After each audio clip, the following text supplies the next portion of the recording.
এটা নিয়ে যদি আর বেশি বাড়াবাড়ি করা হয় প্রয়োজনে বিসিবি ঘেরাও দেওয়া হবে, কিন্তু কোনোভাবে ইলেকশন ইঞ্জিনিয়ারিং করে বিসিবি দখল করবে যাতে ভবিষ্যতে একটা পার্টির লোকজন সেখানে তারা কর্তৃত্ব করতে পারে, আর আমরা সেটা বসে দেখব, সেটা কোনোভাবেই সম্ভব হবে না।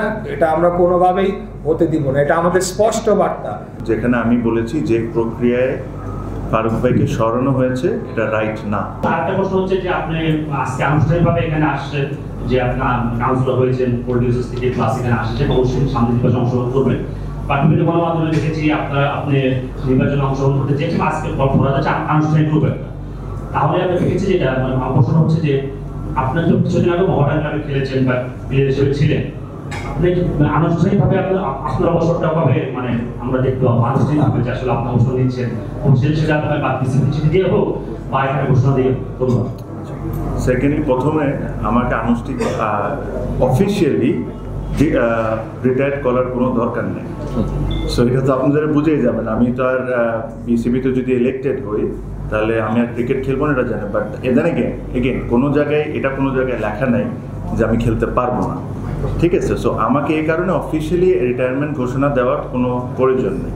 তারপরে আমি আপনার যেহেতু কোয়েশ্চেনটা করেছেন, আমি আপনাকে বলে দিলাম, আমি যদি ইলেক্টেড হই তাহলে আমার ক্রিকেটের সাথে কোনো ধরনের কোনো সম্পর্ক থাকবে না এই দেশে।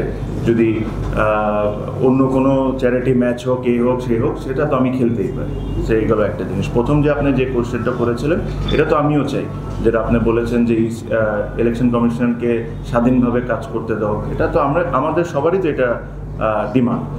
যখন ইলেকশন কমিশন গঠন হয়েছে তারপরে কেন বিসিবি প্রেসিডেন্ট নিজের দায়িত্বে সাইন করে ডিসিদেরকে বা অন্য যে কোনো জায়গায় চিঠি পাঠাচ্ছেন যে অ্যাডহক কমিটির থেকেই আপনি এটা দিতে হবে, আদারওয়াইজ সবগুলা ক্যান্সেল হয়ে যাবে, নতুন ফর্ম পাঠাচ্ছি। আমি শিওর আপনারা চিঠিটা পেয়েছেন, আপনারা দেখেছেন। সো এই জিনিসটা তো আমারও ডিমান্ড, যে কোয়েশ্চেনটা আপনার।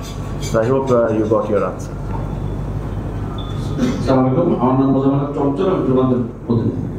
আমার দুটো প্রশ্ন, একটা হলো যখন আমাদের বড় সাহেবকে বসানোর টিকিট করে ফারুক সাহেবকে সরিয়ে অনেক ইসলাম ক্রিকেটার তখন যে অন্যের প্রতিবাদে আমাদের মধ্যে শুনে দেখে একটা ক্রিকেটারকে কেন সরাই না, যে উপদেশটা তো আজকে না শুরু করছিল অনেক আগে থেকে তার নীল নকশা বাস্তবায়নের জন্য। আপনারা যেটা বলছেন তখন তো অনেক কর্মরত সংগ্রামী কিন্তু কোথাও মুখ দেয়, কোথাও প্রতিবাদের কোনো আমরা ভাষা পাইনি, আমি কোনো বক্তব্য দেখিনি গণমাধ্যমে। কেন এটা করেন নেই? নাম্বার 2, ধরনের উপদেশটা এখন করবে না, কারণ সেই যে পজিশন এখন চলে আসছে সে কিন্তু আমি জাস্ট ডাইরেক্ট উত্তর চাচ্ছি। তখন আপনার জাতীয় হবে মামলা, প্রতিবাদ, এটা সেটা অনেক কিছু করতে পারবেন, কিন্তু আপনাদের কি আপনার কি নির্বাচন এর মধ্যে নির্বাচন করবেন কি করবেন না, এই দুটো প্রশ্ন আমাদের। প্রথমটার আনসার আমি দিই, সেকেন্ডটার বাবু ভাই বা ঈশ্বর ভাই দিতে পারেন। আপনি আমার কয়েকটা ইন্টারভিউ পাবেন যেখানে আমি বলেছি যে প্রক্রিয়ায় ফারুক ভাইকে সরানো হয়েছে এটা রাইট না। আমি অনেকবারই বলেছি, রিসেন্টলিও বলেছি, আগেও বলেছি। আমি জানি না কে কী বলেছেন কি বলেন নাই, বাট আমি বলেছি, আমি আপনাদেরকে এতটুকু গ্যারান্টি দিয়ে বলতে পারি। আমি এমনও কথা বলেছি, যদি ফারুক ভাইয়ের কত সঠিক কাজ করেছে, ভুল কাজ করেছে, আমি তো আর বিসিবিতে ছিলাম না, আমি এটা বলতে পারবো না। বাট যে প্রক্রিয়ায় ওনাকে সরানো হয়েছে এটার জন্য কিন্তু আমি এগেনস্টে কথা বলেছি। আমি বলেছি যদি আপনাদের ওনাকে পছন্দ না হয়ে থাকে আপনারা ইলেকশনটা সামনে নিয়ে আসতেন। ইলেকশন সামনে করে ওনাকে আপনারা নমিনেটই করতেন না, উনি থাকতেন না। বাট উনি যেহেতু একজন ক্রিকেটার, একজন রেসপেক্টফুল মানুষ, সবার সম্মান সবার কাছে কিন্তু অনেক বড়। সো আপনি যদি ব্যক্তিগত আমার কথা বলেন, I have said this in multiple newspapers and multiple interviews of mine. হ্যাঁ চঞ্চল, আপনার প্রশ্নের উত্তর দিচ্ছি আমি। সেটা হলো আমরা সরকার নাকি সরকারের ক্রীড়া উপদেষ্টা না বিসিবি প্রেসিডেন্ট, কাদের এগেইনস্টে আপনাদের মূল? ভাবে আমি মনে হয় যে আমার স্পিচে এই জিনিসটাই ক্লিয়ার করেছি। আমার কাছে মনে হয় যে sports adviser, cabinet secretary, NSC secretary যেহেতু এই জায়গায় ডাইরেক্টলি ডিসিদেরকে একটা নির্দেশনা দিচ্ছেন, যেটা আমরা ফিল করি। তো আমার কাছে এই জিনিসটাই মনে হয় যে এই জায়গায় কোনো কারোর ইন্টারফারেন্স থাকা উচিত না, সেটা একটা ফেয়ার ইলেকশন হওয়া উচিত। আর ওনারা যেসব জায়গায় ওনারা রেসপেক্টেড, যেসব জায়গায় ওনারা বসে আছেন, আমার এটাও মনে হয় সাথে করে যে যারাই আসুক, যারাই ইলেক্টেড হয়ে আসুক, তাদেরকে তাদেরকে ওনারা ওয়েলকাম করা উচিত, রাদার দেন ওনাদের একটা প্যানেল থাকা উচিত না, যেটা বিভিন্ন সময় আমরা বুলবুল ভাইয়ের মুখে শুনেছি যে উনি স্পোর্টস অ্যাডভাইজার যদি চান তাহলে উনি ইলেকশন করবেন। সো এটা তো উনি নিজের মুখেই ক্লিয়ার করে দিচ্ছেন, এটা তো আমি আর বলছি না, ওনারা এই বুলবুল ভাই নিজেই ক্লিয়ার করেছেন কয়েকবার, অসংখ্যবার। সো আমার কথা হলো যে ওনারা কোনো পক্ষ না নেয়, যারাই ইলেকশন করবে, যারাই ফেয়ার ইলেকশনে ইলেক্টেড হয়ে আসবে সবারই তাদের লোক, যেহেতু ওনারা এখন গভর্নমেন্টে আছেন তাদের লোক সবাই হতে হবে। সো কোনো স্পেসিফিক অমুকে হবে যেরকম না। সো আমার এতটুকু কি বলবো। একটু আপনার প্রশ্নের উত্তরটা দিতে চাই। যিনি সরকারের এখন স্পোর্টস অ্যাডভাইজার বা স্পোর্টস সেক্রেটারি, তারা কি সরকারকে প্রতিনিধিত্ব করছে না? অতএব তাদের প্রতিটি অ্যাকশনের প্রত্যেকটা ফলাফলই এটা সরকারকেই বহন করতে হবে, দায়ভার সরকারকেই নিতে হবে প্রত্যেকটা অ্যাকশনের। আসলে ছাড় দেওয়ার জন্য নির্বাচনটি হচ্ছে না। আমরা এই যে কথাটি ইসরাফিল খসরু বলেছেন, এখানে কোনো রাজনৈতিক দলাদলি হোক সেটা আমরা চাই না। আমরা চাই যারা স্পোর্টস অর্গানাইজার, বিভিন্ন জেলা ডিস্ট্রিক্টে যারা মানে খ্যাতনামা যারা স্পোর্টস অর্গানাইজার আছে তাদেরকেই যাতে কাউন্সিলর হিসেবে মনোনয়ন দেওয়া হোক, যেটি ইতিমধ্যে দেওয়া হয়েছিল। এক একটি জেলার যারা ডিসি সাহেবরা আছেন তারা ইনফর্ম, তারা তো রাস্তা থেকে কাউকে ধরে এনে বানায় দেবে না। আর অ্যাডহক কমিটি থেকেই দিতে হবে এরকম কথা কোথাও লেখা নেই গঠনতন্ত্রের কোথাও।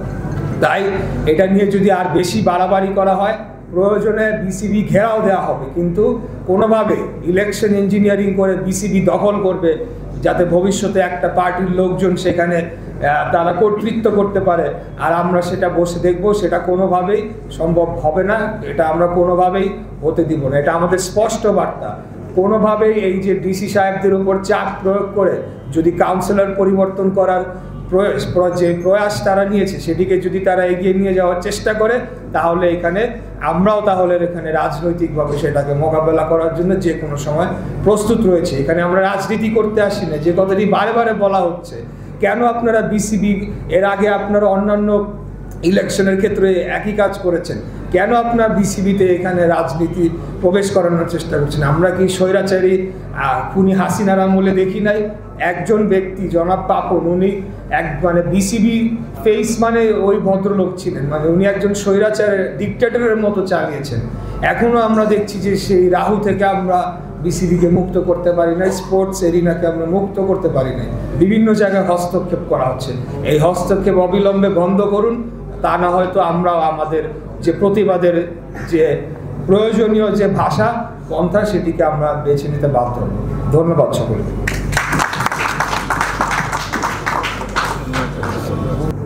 প্রথমত অবশ্যই আমাদের প্রথম পদক্ষেপ হবে আমরা আইনি প্রক্রিয়ায় যাব। সেটা আমাদের অভ্যন্তরীণ যে বৈঠক হয়েছে সেখানে জেলার এই জেলা বিভাগের কাউন্সিলর মনোনয়ন নিয়ে যে প্রক্রিয়া শুরু হয়েছে সেই ব্যাপারে বিস্তারিত আলোচনার পর সাপেক্ষে আমাদের সিদ্ধান্ত হয়েছে প্রয়োজন